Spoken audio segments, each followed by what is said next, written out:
Widely known as the greatest poker player to ever do it, Phil Ivey strikes fear and intimidation into his opponents and brings a kind of aura unlike anyone else, putting everyone on notice as soon as he sits down at the poker table. And for a man of few words, Phil Ivey likes to talk fearlessly through the cards and let his poker talk for itself. A mastermind of reads, a genius of patterns, and an army general of mental warfare. Today we're going to be looking through poker history at some of the most genius plays, insane reads, and chaotic moments of Phil Ivey's career that cemented his legacy and coined him as the poker GOAT. In 2005, Phil Ivey faced off against Paul Jackson in the Monte Carlo Millions tournament in a heads-up finale for the tournament championship. Ivey picks up a Queen-8 suited in the big blind before Jackson bets into him for $12,000 with just 5-6 offsuit. And what Phil did next left everyone, even the commentators, stunned. On the flop, pair of jacks and a 7. Ivey's still the leader with that Queen-8 suited. 3 hearts out there for him. 80,000 is the bet. And that's a pretty standard poker play, Barry. The big stack on a flop like this in an unraised pot wants to keep making tester bets. Try to find out if the little guy connected in any way. And with that kind of flop, it looks unlikely. So Phil Ivey says, okay, I've got queen high, but I'll take a stab at it. And look at this! Re-raised by Jackson. Wow.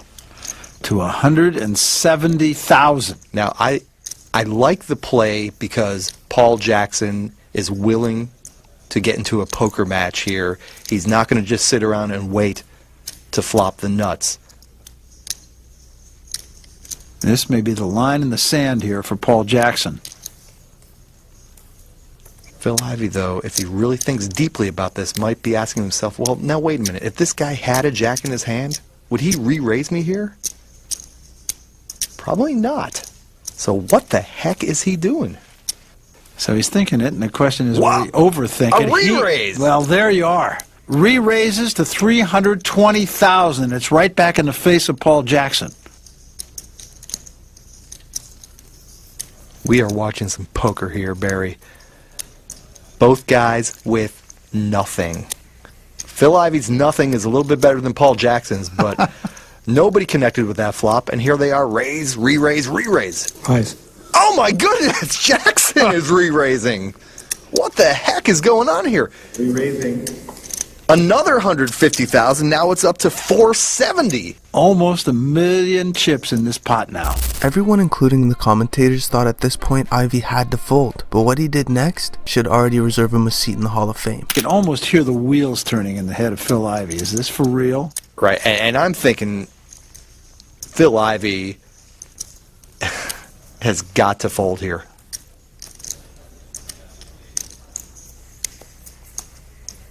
Yeah. I mean, is his opponent going to raise him twice with nothing? After Phil Ivey has shown strength? How much you got left? 360. 380. 360, 380. 380,000 is what Jackson finally arrives at. Barry, let's put this in perspective. We're looking at a 1 million chip pot, and both players have nothing. We are looking at 2 guys bluffing with nothing. Both of them. Who's going to blink? With 2 cards to come. I don't think he's going to blink. I don't see how he can possibly continue in this hand. Everything Paul Jackson has done. All in. What? That's why we're here and they're there. Absolutely astonishing poker. Not much point thinking, is there? This genius bluff and an absolutely ridiculous read by Phil Ivey ended up winning him the tournament and left the commentators and the viewers worldwide shocked in a timeless, historical hand. Some people even say that because of this pivotal moment, he ended up winning the entire Monte Carlo tournament for over $1 million. This next hand is at an absolutely stacked table. It has players like Mike Matusow, Tom Dwan, and Phil Hellmuth. The hand starts out with Mike the Mouth Matusow raising it up to 4,700 with a call by both David Benjamin and Phil Ivey. And here's what happens when they go 3 ways to a flop. 3 either. Well, there's a 4 there for Phil Ivey. I was going to say the ace, actually, he won't lose any money with the ace. The 3 Exactly. would cost him his whole stack. 11,000. Exactly. Fold. So Phil Ivey in the foreground right, and Mike Madisau, the 2 players left. Now Ivey is out of position. He's got bottom pair with top kicker. He's a 4-to-1 dog here. Tough spot to be in. He does. He probably thinks that if he catches a 4, he's going to get the lot off Mike. Yeah, so just make it 26, whatever. 82 here, 84, 82, 84. Tom Dwan talking to his fans. Cool. He's called. Trying to play catch up. 7 card, jack. Now that's a very, very dangerous card here. Not only is it the 3rd club, but it's a top pair. Last Can card. Ivey represent that? Well, he's gone check, check. 7. Well, he's got the king of clubs, Mike. Check. Check from Phil.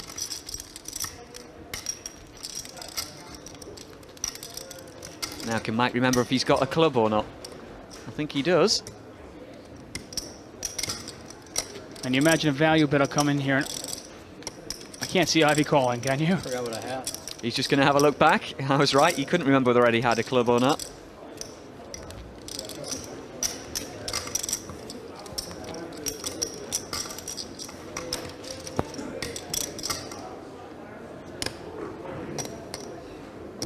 Pot is $37,800.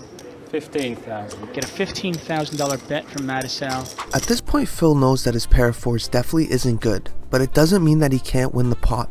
Watch how he carefully figures out the best bet size to make and put Madisau in the blender. Looks back. It's for it to be a profitable call. Well, he's decided 52,000 total. He's decided to re-raise it. Now how much does Mike like his bet? Well, obviously, Madisau cannot beat the ace of clubs. He also cannot beat a full house. There's a paired board out there. And that's certainly what Ivey is representing.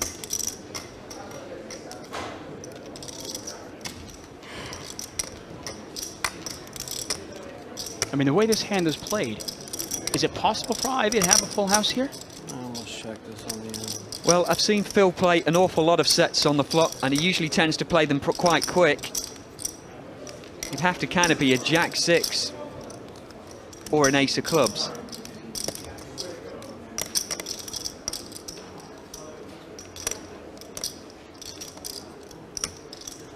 I got a feeling Mike's probably going to make this call. Can't believe I'm thinking of folding this hand. I mean, none of these guys would have beat the pot and they would have laughed in my face. Oh my, oh my.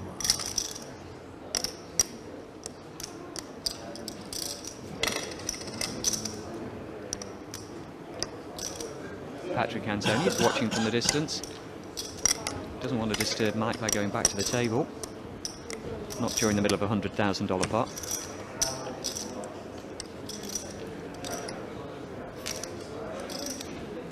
And of course, Mike Madisau started this hand with just under $100,000. Philly.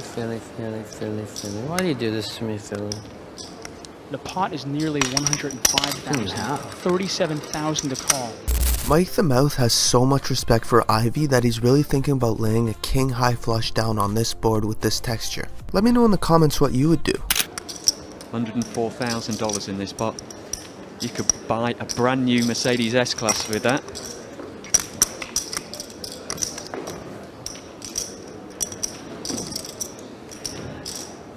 $37,000. And if Phil Ivey can pull this move off, what heart?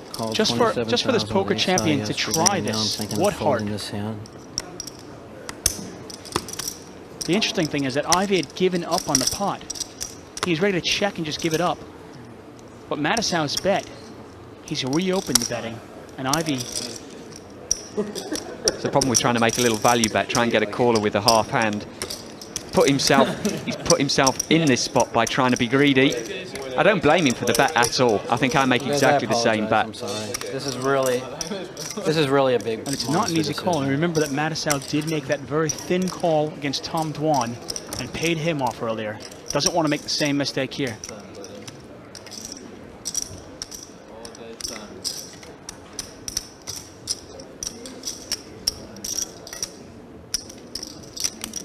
Mike the mouth. So quiet. $37,000.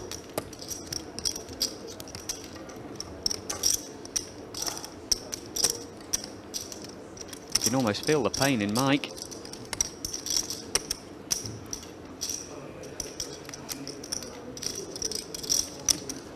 Same. Talking about a That lot same of hand money I here. folded you against you there, Phil, when you had to do 7 with the club. Two kings with the king and club.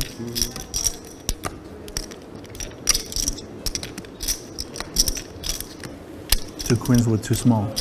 You wouldn't have thought that long. No.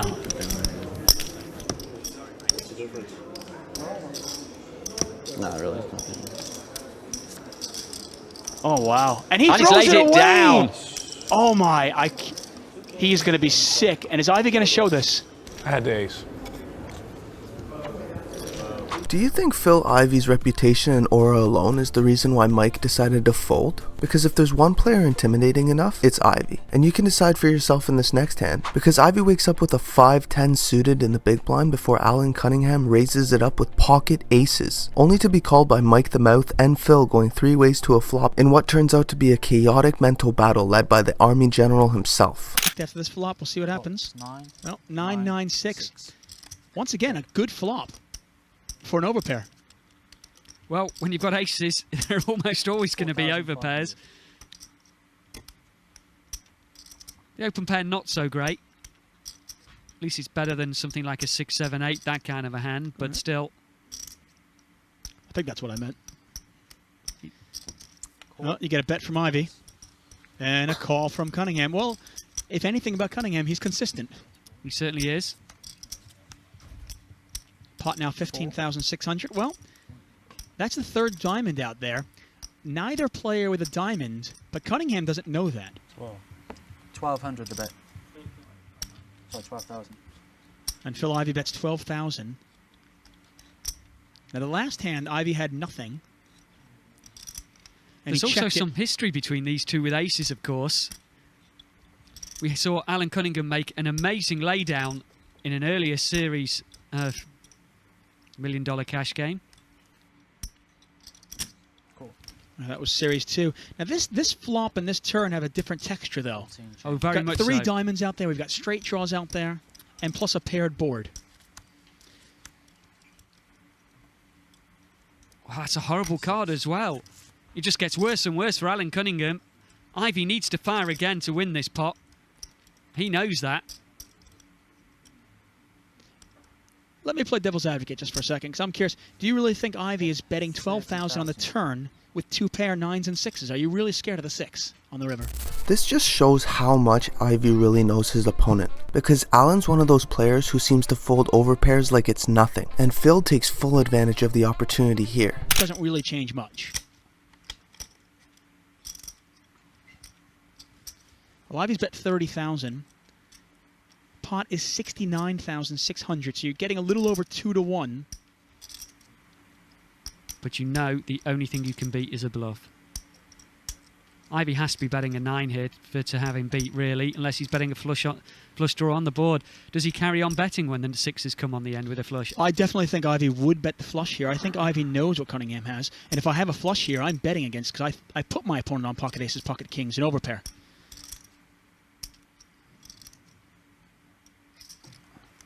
Of course, Alan also knows that Ivey knows that he laid down aces in Series 2.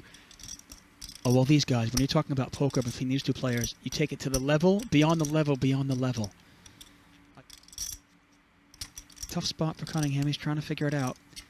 He came into this pot down over 50,000. If he wins this one, though, he'll be nearly even.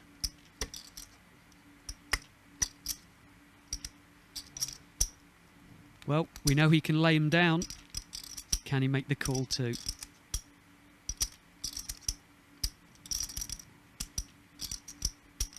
I think Alan's doing exactly what we've been doing, just going through the hands. I think he's decided to let it go. And this time, Phil Ivey runs Alan Cunningham off the best hand. Wow, what a play by Phil Ivey. I'll tell you, this guy never makes a wrong step. He always seems to know exactly when to bluff, how much to bluff, and who to bluff. If you made it to the end of the video, thank you so much for watching the whole way through. And if you enjoyed today's video and want to see more awesome poker videos like this one, make sure to like and subscribe, and leave a comment on who you want to see next. See you next time.